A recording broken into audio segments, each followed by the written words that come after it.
Boozhoo, naman mo mabiyajayig, Miss J and Dejinakaz.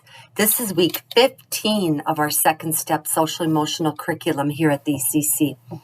In last week, we talked about stronger feelings like frustration or being angry. This week, we're going to be talking about naming our feelings and how we feel. So, and remember the little, put your hand on your tummy and say stop, and then name the feeling. And you can practice this on the weekends or in the evenings when they're home. And you can also play a little game, and it's called Name That Feeling.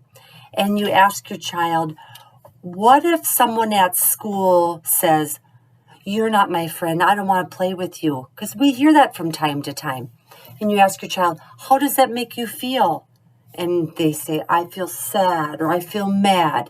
And say, okay, now how about it's your birthday? How do you feel on your birthday? Oh, I'm excited and I'm happy. And so you're naming the feeling. You're giving them the words to name their feeling, which is really important for children to be able to do that. So, and you can practice different scenarios with that. This week, you're going to get this home link. And on the home link, there's a child, and the teacher notices that he is looking very sad. And so he tells her that someone called him a mean name. So you say, look at Gabe's face. How do you think he feels? How can you tell? And you can talk about the scenario and what they can do if this happens to them at school. You go tell your teacher. And so this is something you can practice at home.